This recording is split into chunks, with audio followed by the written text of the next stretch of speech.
생명과 시간의 주인이 되시는 주님, 지난밤도 저희의 생명을 지켜주시고 오늘 새벽을 열어주시어 하루 기적의 삶을 시작하게 하시니 감사합니다. 특별히 이 명절날 주께서 귀한 가정들을 위해 하나님 은혜 위에 은혜를 부어주셔서 진실로 하나님이 주시는 풍성한 삶을 살아갈 수 있도록 귀한 가정들에게 주의 보호하심과 주의 은혜와 주의 평강을 누리게 하여 주옵소서. 이 아침도 우리의 눈을 열어 주의 법의 기이함을 보게 하여 주시고 날마다 저희들을 푸른 초장과 실만한 물가로 인도하시기를 원하시는 신실하신 주님을 믿고 의지하고 사랑하고 따라갈 수 있도록 인도하여 주옵소서. 예수님 이름으로 기도드립니다. 아멘. 오늘 말씀 열왕기상 10장입니다. 14절부터 29절까지 합독하시겠습니다. 열왕기상 10장 14절에서 29절입니다. 열왕기상 10장 14절에서 29절. 시작. 솔로몬의 새 임금의 무게가 금 666달란트요 그 외에 또 상인들과 무역하는 객상과 아라비아의 모든 왕들과 나라의 고관들에게서도 가져온지라. 솔로몬 왕이 쳐서 느린 금으로 큰 방패 200개를 만들었으니 매 방패에 든 금이 600세겔이며 또 쳐서 느린 금으로 작은 방패 300개를 만들었으니 매 방패에 든 금이 3만에라. 왕이 이것들을 레바논 나무궁에 두었더라. 왕이 또 상아로 큰 보좌를 만들고 정금으로 입혔으니 그 보좌에는 6층계가 있고 보좌 뒤에 둥근 머리가 있고 앉은 자리 양쪽에는 팔걸이가 있고 팔걸이 곁에는 사자가 하나씩 서 있으며 또 12사자가 있어 그 6층계 좌우편에 서 있으니 어느 나라에도 이같이 만든 것이 없었더라. 솔로몬 왕이 마시는 그릇은 다 금이요 레바논 나무 궁의 그릇들도 다 정금이라. 은 기물이 없으니 솔로몬의 시대에 은을 귀히 여기지 아니함은 왕이 바다에 다시스 배를 두어 히람의 배와 함께 있게 하고 그 다시스 배로 3년에 한 번씩 금과 은과 상아와 원숭이와 공작을 실어왔음이더라. 솔로몬 왕의 재산과 지혜가 세상의 그 어느 왕보다 큰지라. 온 세상 사람들이 다 하나님께서 솔로몬의 마음에 주신 지혜를 들으며 그의 얼굴을 보기 원하여 그들이 각기 예물을 가지고 왔으니 곧 은그릇과 금그릇과 의복과 갑옷과 양품과 말과 노새라. 해마다 그리하였더라. 솔로몬이 병거와 마병을 모으매 병거가 1400대요 마병이 12,000명이라. 병거성에도 두고 예루살렘 왕에게도 두었으며 왕이 예루살렘에서 은을 돌같이 흔하게 하고 백향목을 평지에 뽕나무같이 많게 하였더라. 솔로몬의 말들은 애굽에서 들여왔으니 왕의 상인들이 값주고 산 것이며 애굽에서 들여온 병거는 한 대에 은 600세겔이요 말은 한 필에 100-500세겔이라. 이와 같이 햇사람의 모든 왕과 아람 왕들에게 그것을 되팔기도 하였더라. 아멘. 오늘 매일 성경의 말씀의 제목이 영광의 정점에서. 그래서 지난 수요일 날 이 부분 가지고 이미 교만에 대한 말씀을 나눴죠. 오늘 말씀은 한마디로 솔로몬이 얼마나 그러니까 부귀영화를 누렸는가에 대한 말씀이죠. 그런데 이렇게 부요함과 화려함에 대한 기록이 이제 솔로몬을 더 풍성하게 만든 것이 아니라 교만하게 만들었고 결국은 나라도 분열되고 그런 형편으로 갔다는 얘기를 지금 하려고 하고 있는 것이에요. 언제나 잊지 마셔야 되는 것은 여러분 우리의 외적인 것보다 더 중요한 것은 내적인 것이에요. 여러분 잊지 마셔야 돼요. 예, 다 모든 사람들 부자 되기 원하고 출세하기 원하고 정말 세상의 부귀영화를 누리고자 하는 것이 인간의 본능이고, 어떻게 하면 여러분들도 애들 공부시키고 출세시키고 다 거기에 목표를 둔 부모들이 훨씬 많단 말이에요. 그러니까 잊지 마셔야 돼요. 그거보다 더 먼저 구할 것은 언제나 뭐냐? 영적으로 하나님 앞에 합당한 사람이 되는 거. 그러니까 하나님을 경외하는 사람이 되는 거. 하나님의 말씀대로 살아가는 자녀들이 되는 거. 이게 우선이란 말이에요. 우선순위가. 언제나 여기서부터 이제 문제가 오는 거예요. 하나님과의 관계가 올바르지 않으면 나머지는 의미가 없어져 버려요. 그리고 인간은 올바로 사용할 수 있는 능력이 없어요. 이걸 잘 깨달으셔야 됩니다. 그래서 하나님이 주신 그러니까 영광을 어떻게 사용하느냐가 더 중요하단 말이에요. 그러니까 하나님의 말씀대로, 하나님의 뜻대로 사용해야 될 때만 진짜 행복할 수 있단 말이에요. 그렇지 않으면 부귀영화가 더 죄악을 짓게 만들고 인생을 파멸시켜 버린단 말이에요. 그러니까 우리가 예수님이 왜 왔는가를 잘 생각하셔야 돼요. 우리의 싸움은 그래서 혈과 육에 대한 싸움이 아니에요. 악한 영들과의 싸움이에요. 그래서 여러분 잘 아셔야 됩니다. 기도하지 않으면 악한 영들과 싸움에서 이길 수는 없어요. 그래서 이제 이번 주부터 이제 거기에 대해서 조금 더 깊이 말씀을 나누려고 생각해요. 이제 한 해 이제 벌써 10월이 됐잖아요. 다 열매를 맺어야 되잖아요. 근데 왜 많은 성도들이 열매가 없죠? 신앙생활을 하는데 왜 열매가 없냐고요. 성경은 정말로 나는 포도나무에 너희는 가지니 너희가 내 안에 내가 너희 안에 거하면 많은 열매를 맺는다. 이렇게 얘기하잖아요. 주님 우리에게 많은 열매를 주시길 원하는 거예요. 그런데 많은 가정을 보면 열매가 없어요. 전도의 열매도 없고 풍성함의 열매도 없고 그런 가정들이 너무 많다. 왜 그런가? 마귀의 싸움에서 지는 거예요. 그래서 그런 거예요. 그래서 거기에 대해서 말씀을 깊이 나누려고 생각합니다. 부작이 중요해요. 주님은 우리에게 정말 구원을 해주실 뿐만이 아니라 풍성한 열매를 주시기를 원하세요. 여러분 농부가 그러지 않겠어요? 농부가 봄부터 씨를 뿌리고 열심히 노력하는데 가을에 열매를 맺어야지. 열매가 없으면 다 헛수고잖아요. 우리 인생도 마찬가지잖아요. 요새 이제 여러분 올림픽 하는데요. 승자와 패자의 차이는 엄청나잖아요. 성공을 하면 금메달, 은메달, 동메달 태면 태극기가 올라가고, 그죠?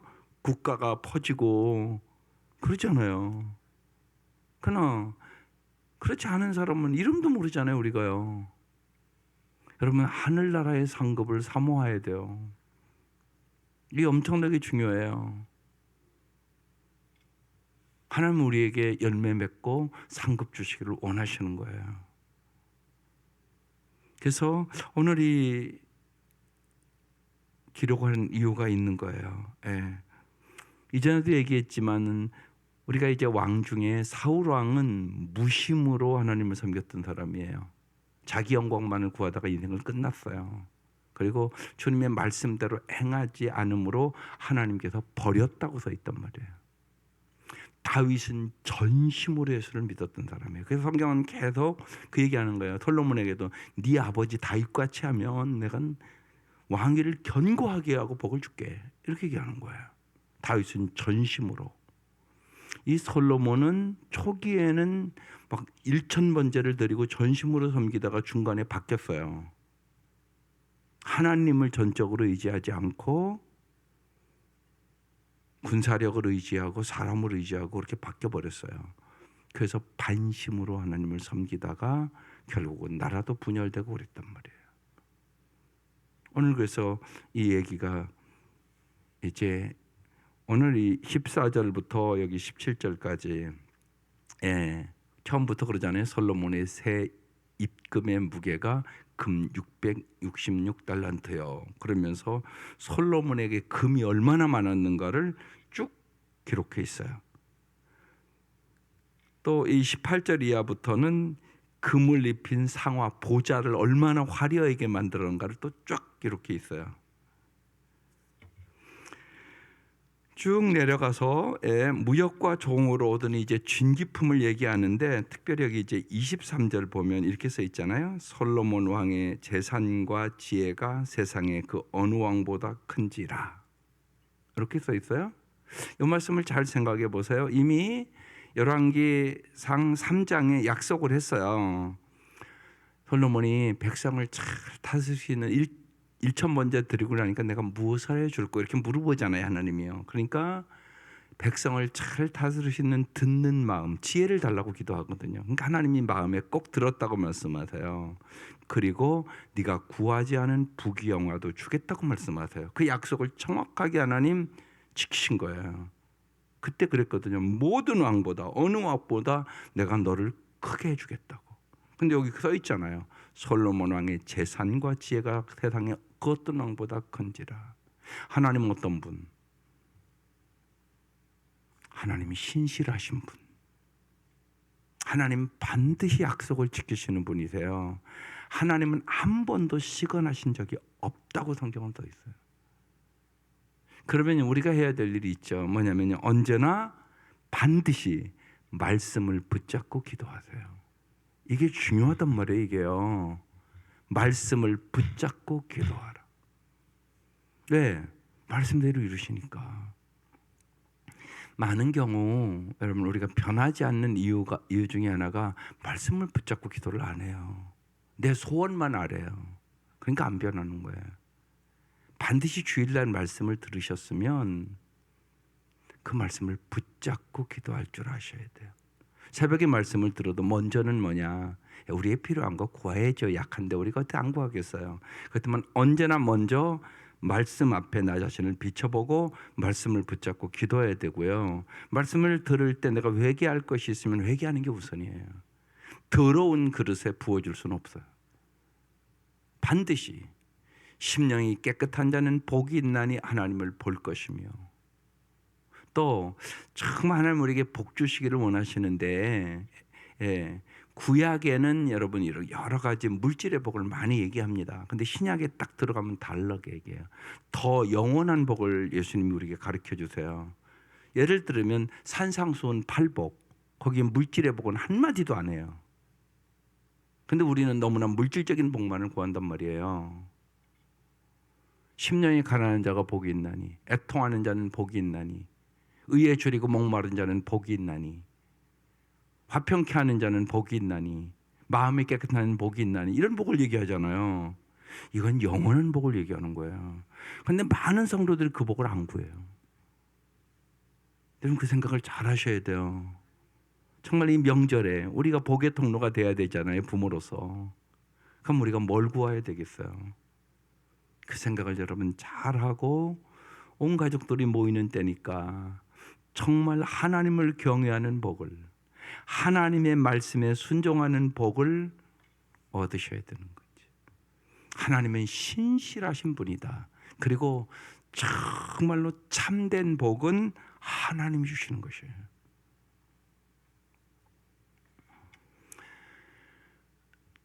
축사 사역과 이제 귀신과의 전투에서, 마귀와의 전투에서 어떻게 이기는지, 그리고 사람들이 마음에 이게 상처가 있기 때문에 어떻게 보면 하나님의 말씀대로 못 살아가는 거거든요.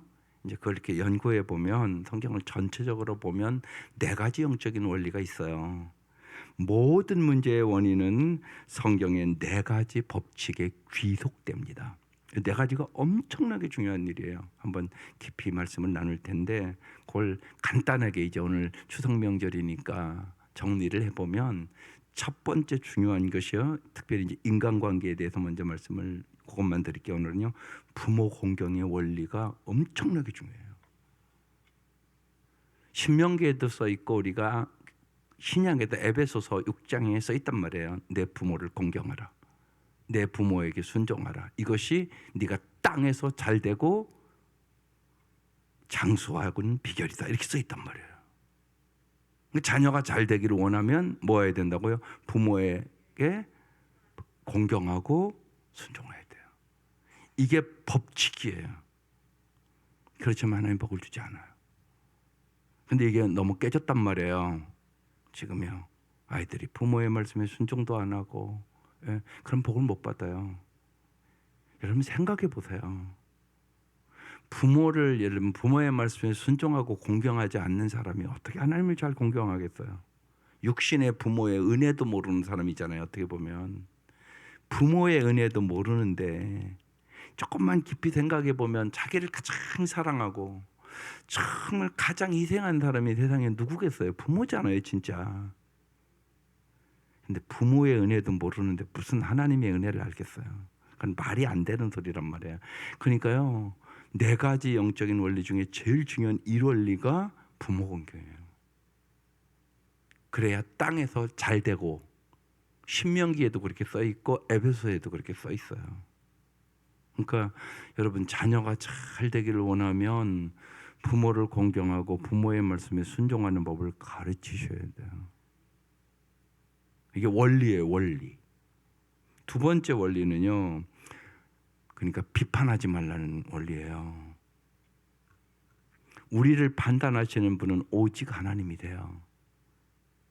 인간은 여러분 잘 생각해 보세요. 자기 죄도 잘 몰라요. 그러니까 내가 나를 비판하는 것, 판단하는 것 지극히 작은 일이에요. 또 남을 예를 들면 내가 다 알 수도 없어요. 그런데 이제 막이는 걸 이용해요. 그래서 두 번째 원리 중에 하나는요, 비판하지 말라는 거예요. 그래서 마태복음에도 써 있는 거예요. 비판을 받지 아니하려거든 비판하지 말라. 그 얘기를 하고 있는 거예요. 이게 무지하게 중요한 원리예요. 두 번째 원리예요. 그리고 오직 주님이 다 알아서 적당한 때 판단하고 다 하신다는 거죠. 그러니까 주님 앞에 맡기는 법을 잘 아셔야 돼요. 두 번째 원리는 비판하지 말라는 거예요. 세 번째 원리는요, 심고 거두는 법칙이에요.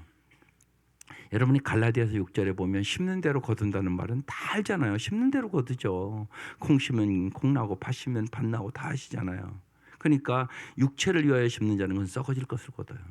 성령을 위하여 심는 자는 영원한 영생을 거둬요. 이게 법칙이에요. 그건 뭐 당연한 거잖아요. 심는 대로 거둔다. 예. 그러니까 우리는 성령을 위하여 심는 자가 되어야 돼요. 마귀는요. 예. 그러니까 지금 쉬운 얘기로 솔로몬 비유하면 솔로몬이 육체를 위해서만 하나님이 주신 그 지혜와 이 부를 사용했다는 거예요. 그래서 결국은 그렇게 가는 거거든요. 이게 세 번째 법칙이에요. 심고 거두는 법칙. 네 번째 법칙은요, 남을 판단한 대로 내가 변한다는 거예요. 제가 그랬어요. 예를 들면 이제 우리 세신자 중에 어느 분이 이렇게 상담을 하니까요, 그런 얘기를 해요. 자기 아버지가 너무나 밉다고. 왜? 그랬더니 너무나 예를 들면 젊을 때부터 바람 피고 그러면서 아버지를 너무나 괴롭게 했다는 거예요. 그래서 아버지 꼴도 보기 싫다는 거예요. 그래서 제가 그랬어요. 이제 예수 믿으니까 아버지를 용서해야만 당신이 복을 받는다고. 당신의 힘으로 안 된다고 그거. 왜냐면 과거에 막 어머니를 때리고 그런 것이 막 생생하게 있고 평생 바람피고 그냥 그 아버지를 어떻게 사랑할 수 있겠어요. 그래서 제가 어느 날 개인적으로 만나서 얘기해서요. 그래서 꼭 아버지를 용서해야 된다고. 근데 그게 왜 중요하냐면요. 아버지를 미워하잖아요. 그리고 내가 판단하잖아요.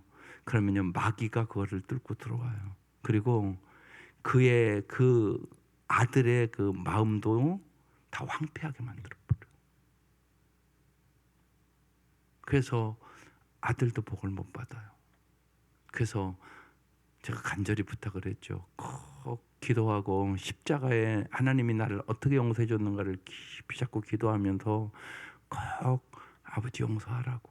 이제 나이 많이 들지 않았겠냐고.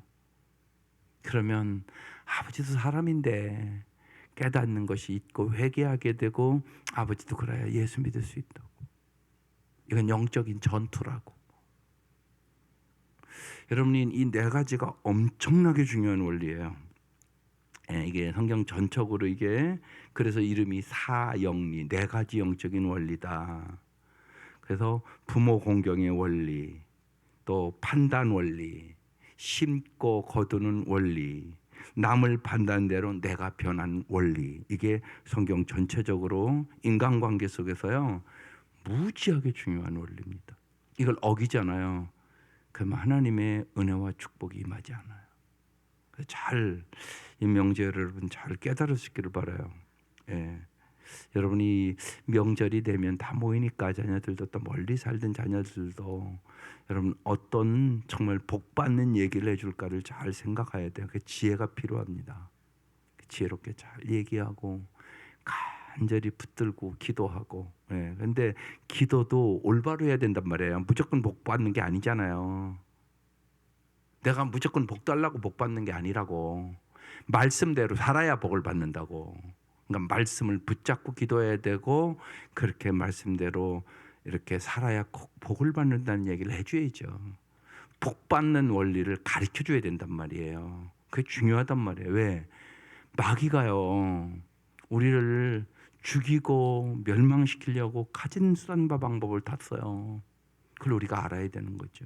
그래서 우리가 잘 무장되지 않으면 어김없이 속아요.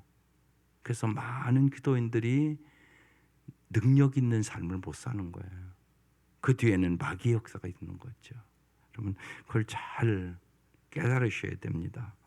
오늘 여기 이제 마지막에 26절부터 이제 이미 신명기 17장에 왕으로서는 하지 말아야 될 세 가지를 얘기하고 있어요. 말을 많이 두지 마라.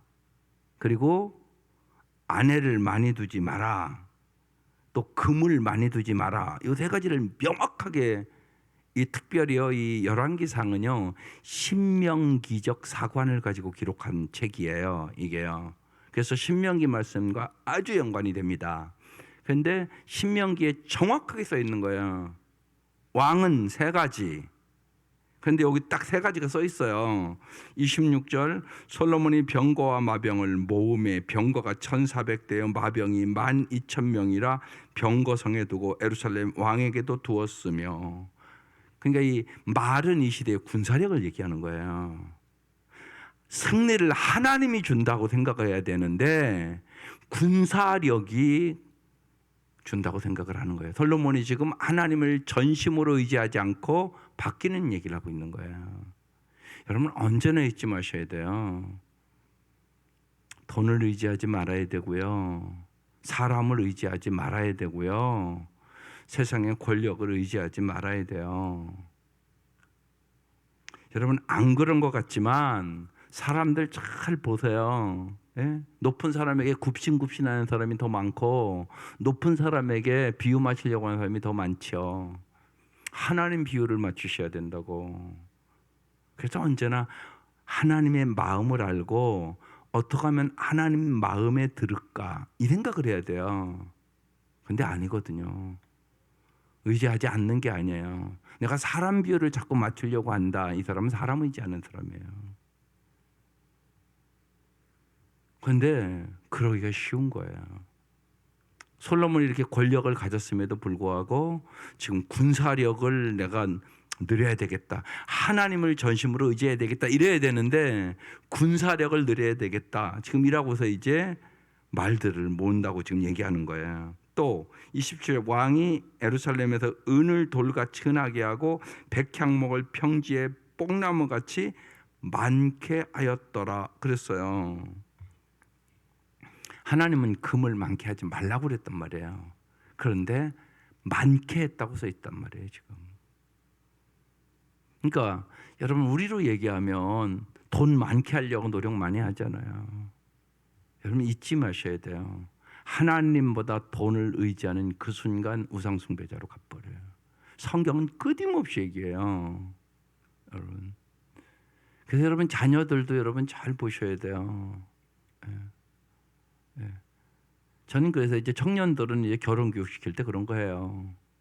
11조 하는가 일단 보라고. 그래도 11조 하려고 하는 청년은 믿음이 있는 청년이라고. 청년들 11조 안 하는 청년들이 부지기수예요. 교회 다녀도요. 보면요. 어떤 경우는요. 예배드리러 오는데 헌금을 안 해요. 안 해요. 숫제. 그런 청년들도 있어요. 그런 거를 잘 보셔야 돼요. 여러분. 점검해야 돼요. 그런 것들을. 여러분 자녀들 교회 다닌다고 일단 여러분 생각해 보세요. 11조 못하는 청년들은 돈 의지하는 청년들이에요. 그러지 않겠어요? 여러분 생각해 보세요. 11조 할 수 있는 신앙이면 그래도 돈보다는 하나님을 의지하겠다는 결단한 거잖아요. 그 쉽지가 않아요. 그러니까 점검해 줘야 돼요. 그리고 기도해야 돼요. 그래서 정말 하나님이 물질의 공급자, 하나님이 영원한 공급자다. 하나님이 보호자다. 하나님은 시건하지 아니하고 말씀대로 행하시는 분이다. 그래서 이 솔로몬 얘기할 때 봐서 하나님이 다 주신 거잖아. 하나님이 이렇게 주시기를 원해. 그렇게 접근하셔야 돼요. 11조 왜 하냐? 하나님의 은혜에 감사해서 하는 거예요. 은혜에 감사해서 의무로 하는 게 아니에요. 그러니까 하나님의 은혜가 얼마나 큰지. 그러니까 여러분 부모에게도 그렇잖아요. 부모의 은혜를 아는 사람은 부모의 말씀에 순종하고 부모에게 효도해요. 효도하라고 말할 필요가 없어요. 당연하잖아요. 그게 부모의 은혜를 아는데. 그러니까 하나님의 은혜를 깨달아야 돼요. 하나님은 우리에게 엄청난 은혜를 독생자까지 주셨는데요. 그러니까 정말 하나님을 돈보다 사랑할 수 있는 힘을 얻어야 돼요. 그러니까 돈을 사랑함이 일만하게 뿌리라고 써 있다고요. 성경은요. 그러니까 솔로몬이 지금 하나님보다 지금 오늘로 얘기하면 돈을 더 의지하게. 그래서 은금을 하나님은 얼마나 큰 은혜를 축복을 줬냐면요. 그러니까 금이 너무 많아서 은은 별거 아닌 것 같이 여길 정도로 많은 복을 주셨어요. 그런데 여기 또 모았다고 은을 돌같이 흔하게 하고 백향목의 평지에 뽕나무같이 많게 하였더라. 이렇게 하나님이 많이 줬는데도 불구하고 끊임없이 금을 모으려고 그래요. 그래서 여기 28절에 또 솔로몬의 말들은 애굽에서 들여왔고 왕의 상인을 값주고 산 것이며 애굽에 들여온 병거는 한 대에 은 600세겔 말은 한 필에 150세겔 이와 같이 햇사람의 모든 왕과 아름 왕들에게 그것을 이제 되팔아서 또 돈 벌고 이랬다는 얘기예요. 또 잘하는 대로 솔로몬은 처첩이 1000명. 하나님 분명히 세 가지를 얘기했거든요. 말을 많이 두지 마라. 금을 많이 모으지 마라. 그 다음에 아내를 많이 두지 마라. 명확하게 신명기 17장 16, 17절에 얘기하고 있단 말이에요. 그런데 이 말씀을 솔로몬은 다 어겼단 말이에요. 그러면서 이제 영광의 정점에서 이제 패망으로 내려가고 있는 거예요. 우리 인생이 아닌 것 같지만 많은 사람은 솔로몬처럼 8, 90년 짧은 삶을 세상의 성공을 위하여 애쓰다가 허무하게 인생을 마쳐요. 솔로몬이 그래서 전도서를 쓰면서 그러는 거잖아요. 헛되고 헛됐다고. 그러면서 전도서 마지막을 뭐라고 결론을 져요? 일의 결국을 다 들었으니 인간의 본분은 하나님을 경외하고 말씀대로 사는 거다. 이렇게 결론을 냈거든요. 그게 솔로몬의 정말 어떻게 보면 세상의 부귀영화를 위한 헛된 인생을 살아본 후에 결론의 말씀을 얘기하고 있는 것이. 전도서는 어떻게 보면 그 얘기하려고 전도서 쓴 거예요. 너희들 다 세상의 부귀영화를 진짜 추구하지 그게 인생의 아름다움이 아니야. 하나님을 경외해야 되는 거야. 인간의 본분은 하나님의 말씀대로 그 명령을 지킬지어다. 이것이 정말로 영원히 잘 사는 길이야. 그걸 가르쳐 주려고 전도서 쓴 거예요. 전도서는 그냥 허무주의의 책이 아니에요. 자기가 인생을 살아보고 부귀영화를 누려보고 너희는 이렇게 살지 말라고 주신 책이거든요. 기도인들은요, 그래서 삶의 가치가 세상 사람들과 달라야 되는 것이에요. 정말 이 땅을 떠나 맡게 될 영원한 삶, 주님 우리에게 영생을 주러 오셨잖아요. 영원히 잘 살게 하려고 오신 거예요. 여러분, 영생은 요한복음 17장 3절에 하나님, 예수 그리스도를 아는 것이 영생이라고 써 있단 말이에요. 정말 주님을 알고 내가 주님을 사랑하고 주님의 말씀대로 살아갈 때 우리의 인생은 가장 영원히 잘 사는 삶을 살아갈 수 있다는 것이에요. 그래서 우리가 성령으로 거듭나고 변화되어 그리스도의 구원사에게 동역자로서 이 땅에 살아가는 삶의 목표가 뚜렷해야 되는 거예요. 나에게 주어진 시간도, 나에게 주어진 물질도, 나에게 주신 재능도 영혼을 구원하고 제자 삼는 일에 삶을 투자해야 되는 것이에요. 여러분 잘 생각해 보세요. 우리가 정말요, 이 땅의 삶에 예수 믿고요, 천국이 이 땅보다 더 좋다는 건 여러분 믿잖아요. 그러면 바로 옮기지. 뭐하러 이 땅에서 죽음도 보게 하고 병마도 겪게 하고 아픔도 겪게 하고 고난을 겪게 하세요? 하나님 왜 그러겠냐고요. 그냥 옮겨가지 천국으로. 이 땅에 남겨둔 이유가 뭔가를 잘 하셔야 된다고요. 짧은 인생이란 말이에요. 긴 인생이 아니에요. 이 땅에 살아있는 동안 내가 너를 구원해주고 내가 너를 변화시키고 정말 세상에서 얻을 수 없는 기쁨과 은혜와 평강을 내가 너에게 줄 테니까 이 은혜와 평강과 기쁨과 감사와 하나님의 은혜를 전해서 너도 천하보다 귀한 영혼을 구원하고 그들이 정말 이 땅에서 잘 하나님의 사람으로 준비해서 천국에서 영생복락을 누리며 살도록 네가 이 땅에서 사명을 감당하라고 시간 주는 거예요. 그걸 잊지 마셔야 돼요. 하나님 왜 나를 이 땅에서 천국으로 데려갈 수 있잖아요, 금방요. 근데 여러분 이 땅에 살아보니까 뭐 이 땅이 그렇게 좋으세요? 아니잖아요, 실제로. 말할 수 없는 고통과 괴로움과 아픔과. 예.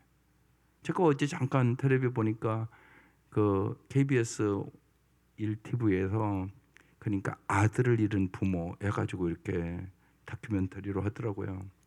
아들이 일본 갔어요. 일본 여행을 갔는데요. 산에 올라가서 실종됐어요. 그래서 지금 찾지를 못하는 거예요. 그 아버지가 그 아들을 찾아 나서는 거예요. 시체라도 찾고 싶다고. 근데 못 찾아요. 얼마나 애를 타고요. 그런지 세월이 자꾸 흘러가도 못 찾아요. 그리고 일본에서 찾아주지도 않아. 그 아들을 실종한 그 부부가 얼마나 힘들고 어렵게 살아가는 것을 쭉 하는데 눈물 나대요. 여러분 자식 하나만 잃어도 그래요. 자식 하나만 잃어도요. 거기다 시체까지도 못 찾았고 실종되니까 아주 거기에 묶였어요. 부부가 묶여서 날마다 울며 살아. 그래서 제가 깊이 다시 생각하네요. 여러분 그 슬픔 예수 아니면 나는 못 이긴다고 생각해요. 그분들은 불교를 믿더라고요. 부처님한테 가서 이렇게 절하고 아들 찾게 해달라고 빌고 그러더라고요. 여러분 예수만이 위로자예요. 예수만이 힘이에요. 예수만이 능력이에요. 여러분 이미 우리는 성경을 통해서 다윗의 삶을 통하여 알 수 있잖아요. 다윗도요. 이건 아들에게도 배반당해서 죽을 고기를 넘기며 도망가고 막 그러잖아요. 근데 그 아버지를 죽이고 배반한 압살롬이 죽었잖아요. 근데 아버지의 마음은 압살롬아 압살롬아 내가 죽어야 되는데 네가 죽었다고 울잖아. 이게 아버지의 마음이에요. 배반한 자식을 향해서도 아버지는 그 사랑을 가지고. 여러분 이게 십자가의 사랑이에요. 주님의 사랑만 영원해요. 세상의 모든 것은 여러분 잊지 마세요. 여러분에게 잠시 준 선물이에요. 여러분 것도 아니에요. 모든 것은 선물이다. 모든 것은 은혜다. 내 것이라고 자꾸 그러지 마세요. 하나님 거예요. 하나님 거. 나에게 잠깐 맡겨놓은 거예요. 내가 해야 될 일은 뭐예요? 그러면 이 아이들이 주님 안에서 잘 살아서 천국에서 영원히 잘 사는 거잖아요. 이 땅에서는 여러분이 아무리 노력해도 안 되는 게 있어요. 그렇잖아요. 예를 들면 장애를 가진 자녀가 있다 그러면 그 부모의 마음은 이루 말할 수가 없는 거예요. 그 부모는 그러잖아요. 그래서 내가 쟤보다 하루만 더 살았으면 좋겠다. 이게 부모의 마음이거든요. 이 땅에서는 고칠 수 없는 병들이 많으니까요. 근데 그 모든 것이 깨끗하게 고침을 받고 정말로 하나님의 형상을 회복하며 살아갈 수 있는 곳이 예수 그리스도로 말미암아 천국이잖아요. 그걸 여러분이 믿잖아요. 그래서 이 땅에서의 삶은 하나님을 경외하는 것이 제일 중요한 일이에요. 그리고 주님의 말씀대로 살아감으로 정말 우리에게 영원히 잘 살게 하기 위해 이 땅에 오신 우리 주 예수 그리스도를 알고 사랑하고 길이요 진리요 생명이신 주님과 함께 동행하는 삶을 살 때 이 땅에서도 하나님이 주시는 은혜와 능력으로 승리할 수 있고요. 우리는 천국에서 영원히 아름다운 삶을 살아갈 수 있게 되는 거죠. 그래서 이 명절에도요 여러 가지 부탁이 있겠지만 정말 예수 잘 믿기를 자녀들에게 부탁하고 간절히 기도하고 나이 드신 분들은 말할 것도 없어요. 여러분 꼭 엄마의 소원은 아빠의 소원은 너희들이 예수를 잘 믿는 거다. 잘 부탁하시고 간절히 기도해 주시고 이제 아이들이 명절 끝나고 갈 때는 이렇게 붙잡고 꼭 기도해 주시고 그리고 보내시기를 바랍니다. 하나님의 은혜가 함께 하시기를 주의 이름으로 축원합니다. 기도드리겠습니다. 하나님 감사합니다. 우리에게 예수 그리스도를 믿게 하여 주시고 날마다 은혜를 베풀어 주시며 이 땅에서는 슬픔도 많고 아픔도 있고 병마도 있고 수많은 고난이 있지만 주님이 함께 하심으로 이 땅에서의 고난도 넉넉히 이길 수 있는 주님 우리의 힘과 방패와 피난처가 되어주심을 경험케 하여 주시고 날이 갈수록 우리의 믿음이 진실로 금보다 귀한 믿음이 되게 하여 주시고 우리의 소망이 영원한 소망이 되게 하여 주시고 성령으로 말미암아 하나님의 사랑을 우리의 마음속에 날마다 충만하게 부어주셔서 주님의 그 사랑으로 행복하게 하여 주시고 주님의 그 사랑으로 넉넉히 이기게 하여 주옵소서. 하나님 이 명절에 진실로 간절히 기도합니다. 가정에 하나님 은혜를 부어주셔서 온 가족이 구원을 얻게 하여 주시고 사랑하는 우리의 자손들이 진실로 여호와를 경외하는 복을 허락하여 주옵소서. 귀한 예물 받아주시고 간절한 기도에 응답하여 주시며 진실로 여호와는 나의 목자시니 내게 부족함이 없다고 다윗처럼 간증하며 살아가는 저희들 되게 하여 주옵소서. 주님께서 귀한 가정들이 위해 주의 보호하심과 주의 은혜와 주의 평강으로 축복하여 주옵소서. 예수님의 이름으로 기도드립니다. 아멘. 주기도문 드리겠습니다.